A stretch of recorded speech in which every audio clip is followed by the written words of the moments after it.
Gigabytes na ba yun? Doon ba mini-measure yung ano? Yung storage capacity, memory capacity ng computer? Yun ba pinakamataas yung giga? Yes. Ano?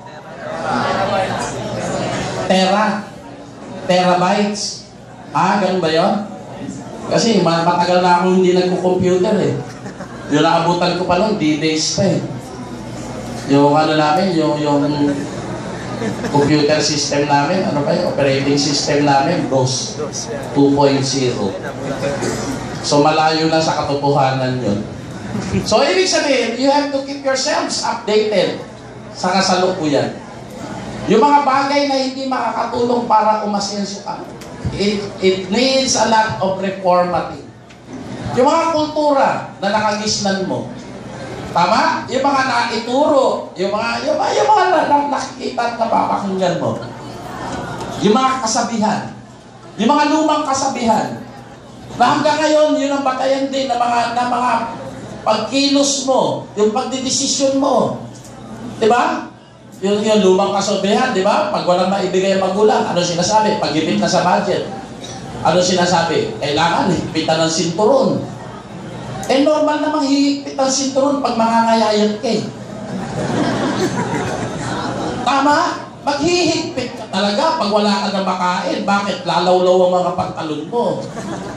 Hindi na dapat kasabihan yun. O ano sabi? Pag maikli ang kumot, matutong mamanuktot. Kaya kita mo, dala-dala pa rin natin hanggang ngayon. O ano nangyari sa lahing Pilipino? Eh di bansot? Bakit? Palaging nakabaluktot. Nakuha mo? The way they carry themselves, nakabaluktot. Pag may nakita magandang itsura, babaluktot. Pag narinig mataas ang posisyon, babaluktot. Oh, sir, ma'am, hindi mo nga kakilala, siner mo pa. Bakit? Boss mo ba yon? Mas maganda lang yung itsura sa'yo, siner mo na, binaba mo kagad yung pagkatao mo eh. Tama? Kasi bakit? Yung utak baluktot din eh. Taon na kukuha nyo? Masyado mong minamaliit ang pagkatao mo. Pag mo maliitin, bakit? Pare-pareho lang tayo tao. At pare-pareho tayong mahalagang nilalang dito sa mundo. Kaya huwag mong isusuko kahit kanino yung pagkatao. Bakit? Kaya mo dapat ilaban yan. Huwag ka mamaluktot. Kaya kita ba iba, pag mahirap, pag nagpag-handshake, ganun, dulo ng daliri lang. Pag malakad, pag maglakad, talagang puro na puro. Pag ginulat, opo. Kaya ka nauuto eh, kaya ka inaapi. Kasi ang baba ng pagtingin mo sa sarili mo eh. Tama? Hindi naman batayan kung anong pinag-aralan dapat eh. Kung talagang marunong ka magpahalaga ng sarili mo. Ang dami nga eh. Alam na inaapi, nagpapumapayag naman. Tandaan nyo, walang ibang mangangalaga at maninindigan para sa sarili mo. You have to fight for your lives. And you deserve better lives. Kaya lang hindi walang magbibigay sa iyo yan. Ilalaban mo yan. Tama? Kasi lahat ng mga nagtagumpay, all those people who made it big and succeeded in life, lumaban yan. Walang nagtagumpay na walang labang pinagdaanan. Tama? At ang buhay, laban yan. Laban ang buhay ay isang labanan. Palagi mo tatandaan yan. At hindi pwedeng palagi ka na lang nagpapaapi. Dalawa lang naman sa punto ng mga naglalaban. Dalawa lang naman yan eh. Nanunood at pinanunood. Tama? Ano ba mas masarap? Pinanunood o nanunood? Pinapanood. Kita mo, sino yung pinapanood? Yung naglalaban. Sino yung nanunood? Yung hindi lumalaban. Audience. Meron. Tandaan mo, walang yumamang meron. Ang nananalo sa sugal yung tumataya. Ang problema, kung sino pa yung meron, yun na madaldal. Tama? Kung sino pa yung meron, pakialamero. At marami kaya naghihirap, sobrang pakialamero. Tama? Buhay mo nga, hindi mo mapakialaman, nangingialam ka ng buhay ng may buhay. O dati, barangay captain ako, ano yung problema madalas? Kung dumarating sa barangay, yung mga taong walang ginawa kundi pakialaman ang buhay ng may buhay. Ang dami naman pwedeng pag-usapan. Ang pinag-uusapan, buhay ng may buhay. Kaya tuloy na mabarangay. Tama? Dapat focus ka na lang sa sarili mo.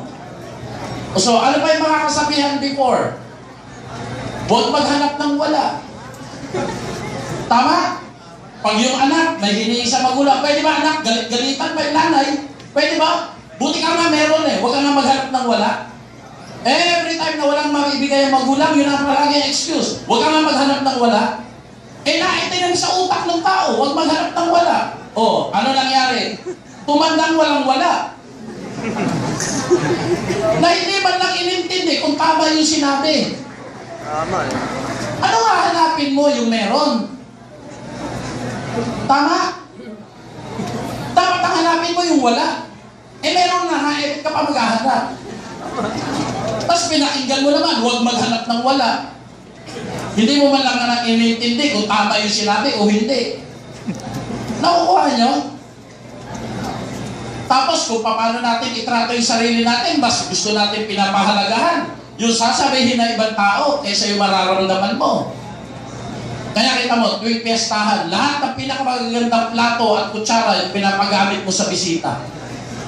Tama mali? Tama. Tapos yung pang-araw-araw mo, ang papakit ng gamit mo. Yung maganda sa ibang tao, yung pangit sa iyo. At yan ang kultura ng Pilipino. Pangkalahatan. Yung pinakamagagandang produkto, ini-export. Yung reject para sa Pilipino.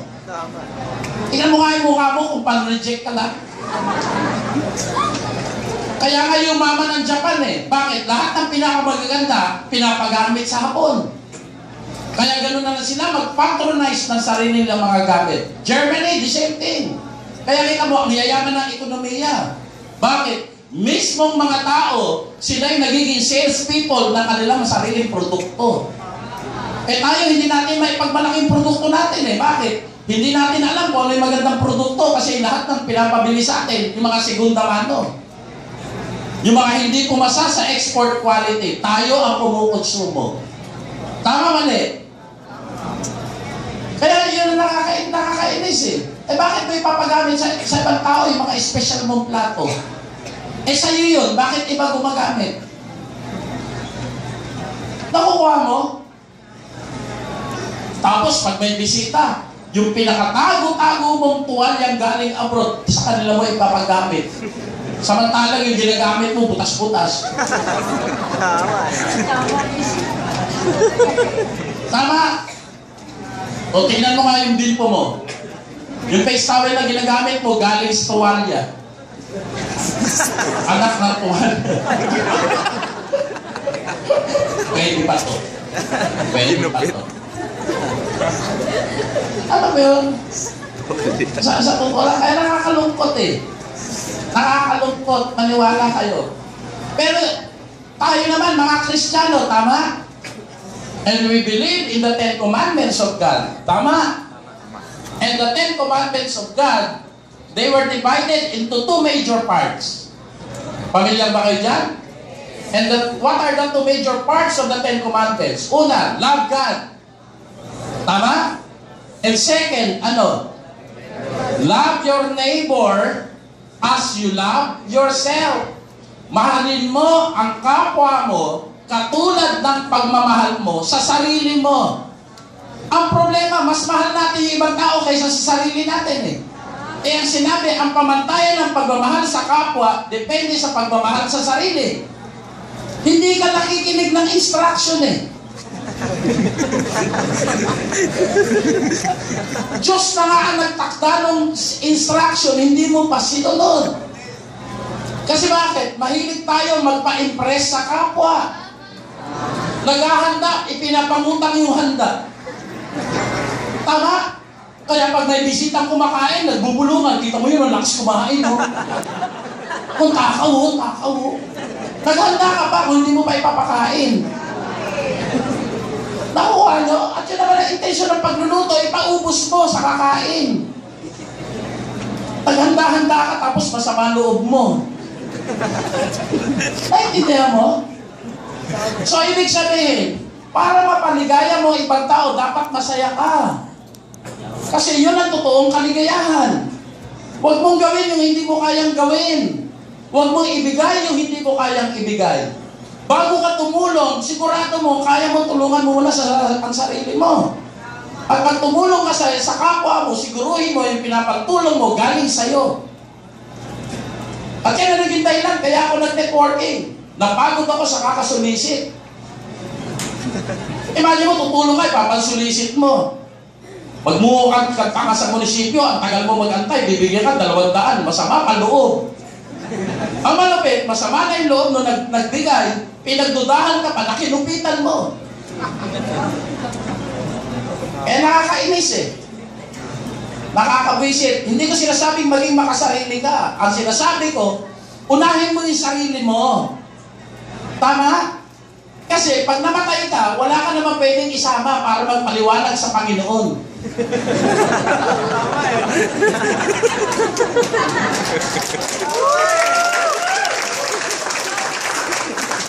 Ano? Pupunta ka sa langit, may kasamang baker? Lord, tanungin mo siya. Bakit ako, Lord? Well, Diyos na, may mindset mo pa. So, ikaw ang responsable sa buhay mo. Tama? Tama. Kaya pag nabubuhay ka for as long as you live, kinakailangan iproseso mo ng tama ang buhay mo. Hindi ko sinasabing maging self-centered ka. Hindi ko sinasabing maging selfish ka. Ang sinasabi ko, ayusin mo muna ang buhay mo bago ka mangahas na magbago ng buhay ng may buhay. Tama. Tama? Kaya nga naalala ko yun eh. Dati nanonood ba kanya sa politika ka, parang kay sigaw ko, eto, paraan para umunlad. Nga ngayon na audience, bakit? Yung nagsasalita, hindi maunlad eh. Dapat you have to walk the talk. Kung anong sinasabi mo, dapat ikaw ang resulta ng sinasabi mo. Otherwise, nambubola ka lang. Nakuha nyo? At napakaswerte natin eh. Merong uno, may networking para maayos mo yung takbo ng buhay mo. Nakuha nyo? At kung patakasan mo yung pananaw kung bakit ka nabuhay, ang intensyon ng kalangitan kung bakit ka binuhay, para maging instrumento ka ng langit. To become a role model for others to emulate. Maging huwaran ka, maging modelo ka sa iba, na para pamarisan ka. Tama? At yun ang dahilan, pag malayo yung na-achieve mo sa buhay, i-idolize ka. And that's the way how you value your lives. Kasi ang buhay ng tao mahalaga. And your value in life is dependent on your accomplishments while you're still alive. Kaya kasamantalin mo na buhay ka. At habang nagbubuhay ka, magpataas ka ng presyo mo. Literal or otherwise. Kasi the way you value yourselves, yan ang basis ng tao kung paano ka pakikitunguhan. Nakukuha nyo? Yan ang dapat na mindset mo from this time on. Huwag kang pumayag na pinanganak kang mahirap, mamamatay kang mahirap. At huwag mong gawing dahilan ng kahirapan para manatili kang mahirap. At huwag mong itago sa salitang kapalaran kung bakit ka mananatiling mahirap. Ang katotohanan, kaya binigay sa iyo, kaya itinaranas sa iyo ng langit yung buhay na mahirap para magkaroon ka ng sapat na dahilan para yumaman at guminhawa. Yan ang motivation mo. Yung iba sablay din mag-isip eh. Malalapit, apply pa-motivate. Alam mo, kung mahirap ka, wala na dapat mag-motivate sa'yo. Tama? Yung maging mahirap ka, it's enough motivation. O, gusto mo pa ng katotohanan para ma-motivate ka? Gusto nyo ng totoo? Gusto nyo ng totoo? Yes! O, para ma-motivate ka, tignan mo wallet mo. Huwag ka na lumayo. Tignan mo yung pitaka mo. Pag walang laman yan, motivated ka na. Nakuha mo? O, kung hindi naman makuha doon sa wallet, yung amoy mo. Amoy mo yung sarili mo, mamomotivate ka. Naintindihan nyo? Huwag ka na magpakalayo-layo. Kasi nasa sarili mo lahat ng sagot. Maliwanag? So baguhin nyo yung takbo ng pag-iisip nyo. Burahin.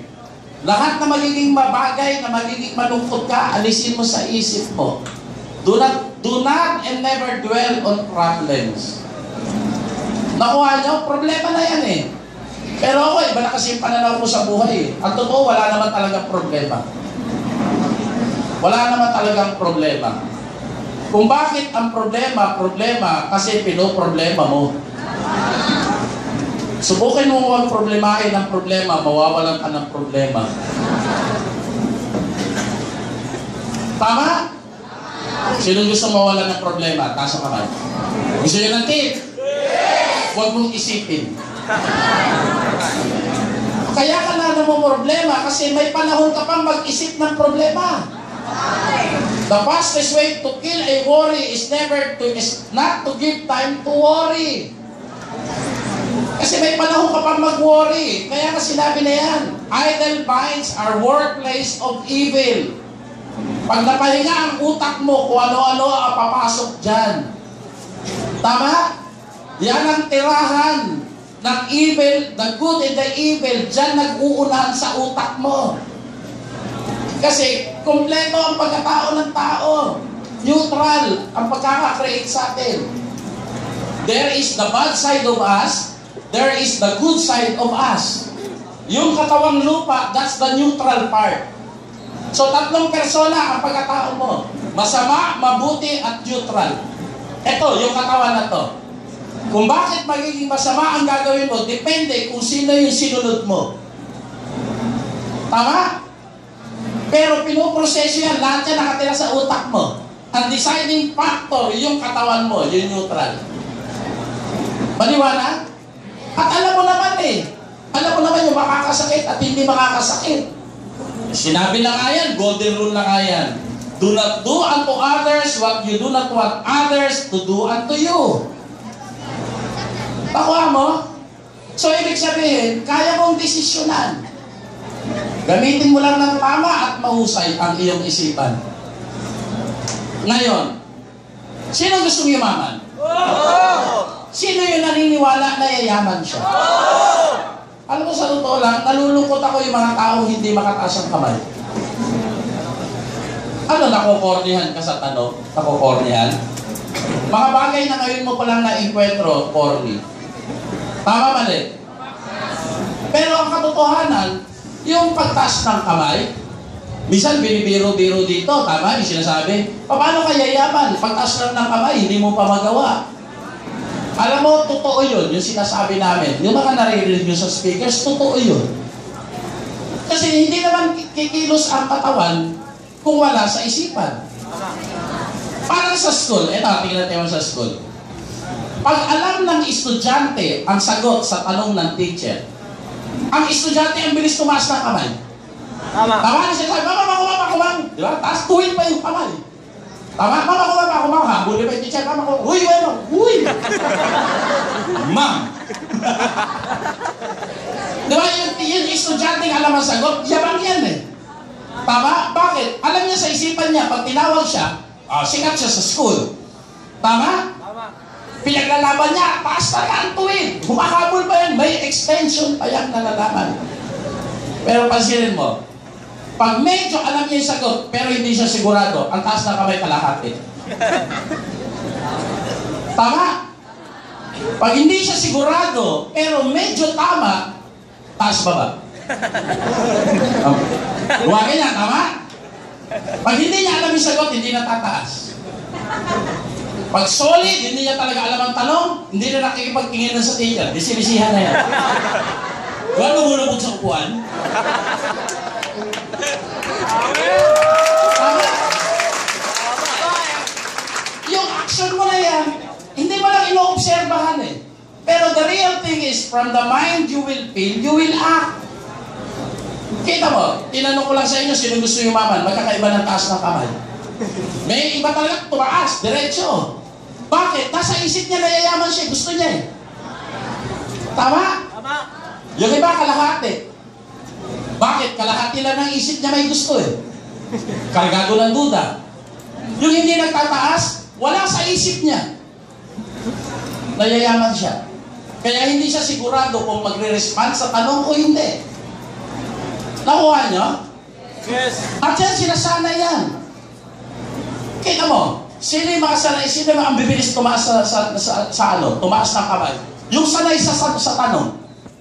Bakit? Yung isip nasanay na sa tanong Pagkita mo, pag sanay ka na sa tanong at alam mo yung sagot, very millisecond ang depression ng galawan from the mind, from the papuntang isip sa kilos. Sino gusto yung ako? Ang bilis eh. Yung iba nga eh, hindi lang natatapos sa ganito eh. May kasamang sigaw. Tama?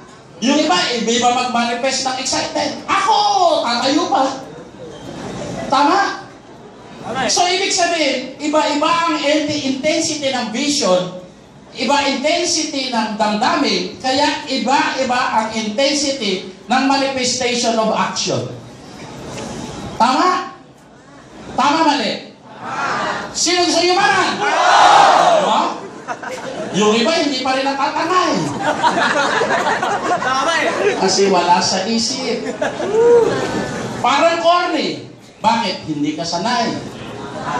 Dati no, before, yung pag nag-a-attend kami, mga fellowship, pag may nadadaanan kami, di ba yung kumakanta, sayaw-sayaw pa?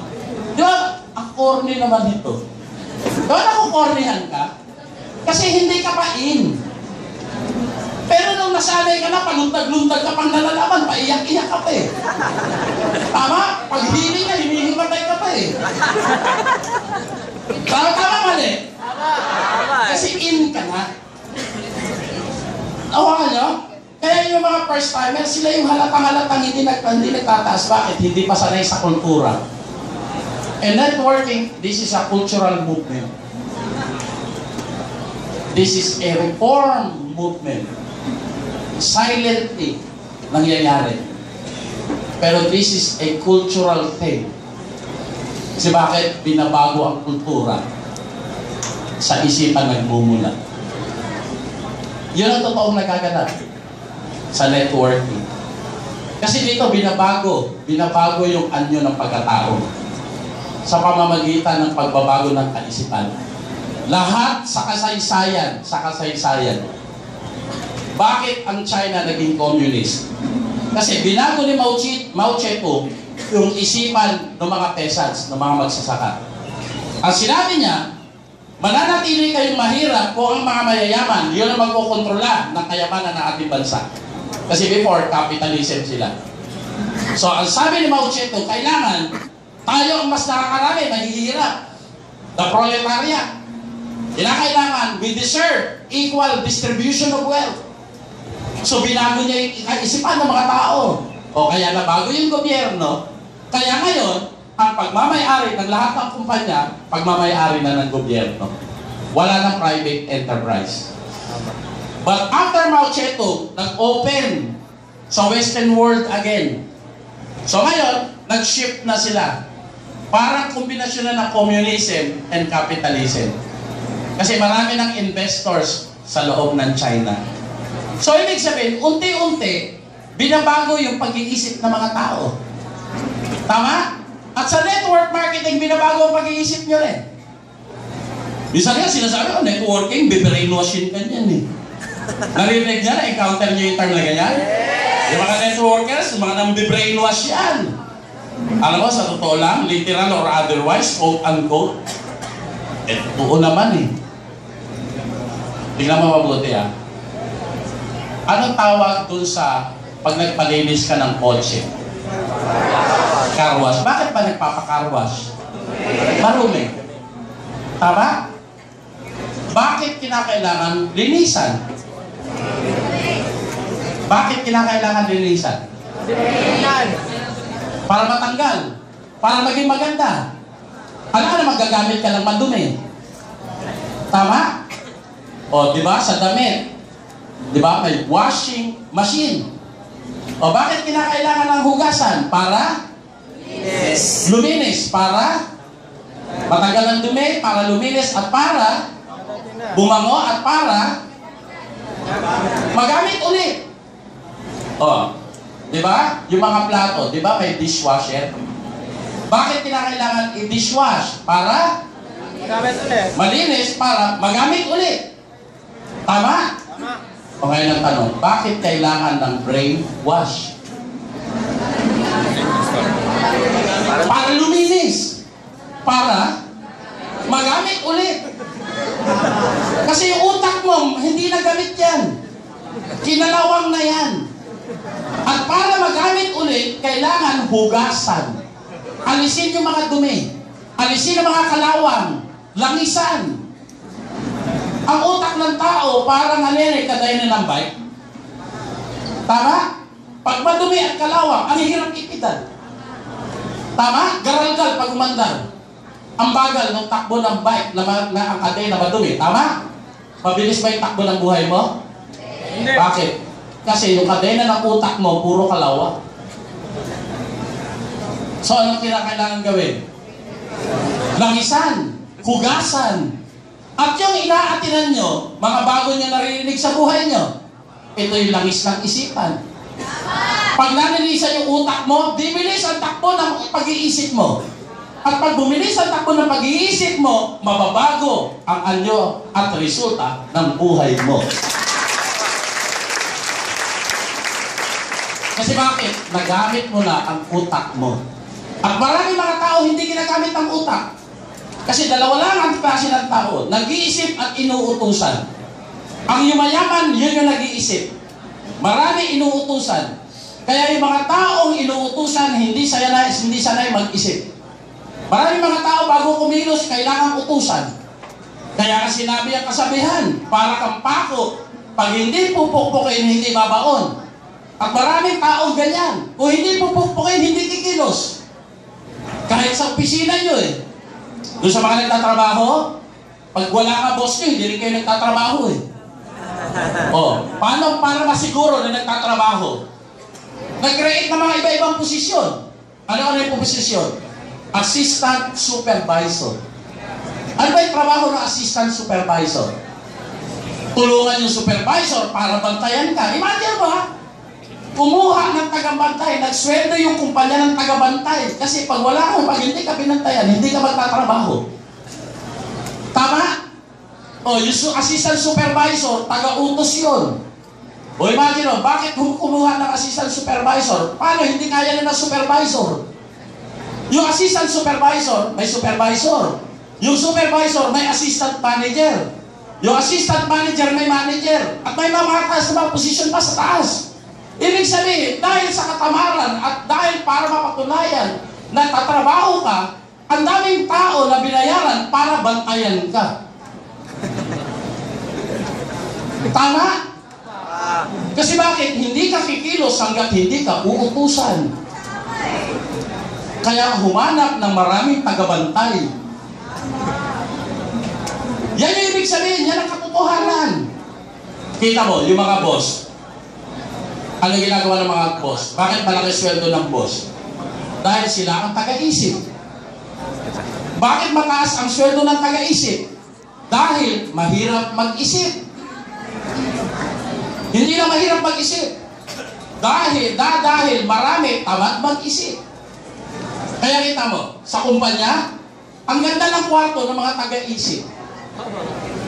Bakit? Kailangan relax ang isipan. Naka-aircon, talagang todo kain yan. Kita mo, yung mga tagagawa, tipid sa kain. Bakit tinitipid sa pagkain yung mga manggagawa? Kasi maraming tagagawa. Pag hindi ka na pwede, siba. Tama. Tama? Yung mga taga-isip, ay, ang daming ang daming pribilehyo. Bakit maraming pribilehyo? Bakit malalaki ang sweldo ng taga-isip? Kasi nga, napakaliit ng populasyon ng mga nag-iisip kesa sa mga inuutusan. Tama? Kaya pag nakasanayan nyo sa buhay nyo na kayo inuutusan, pagdating ng araw, ang buhay mo utusan. At ito, hindi ko naman minamaliit. Sino yung nagtatrabaho? Taas ang kamay. Sino mga empleyado? Sa totoo lang, hindi ko nais na saktan ng damdamin mo. Pero pag-usapan natin ang katotohanan. Pag empleyado ka, utusan di ka na naman din. Tama Tama? Tama. O bakit ka naging utusan? Hindi ka kasi nag-iisip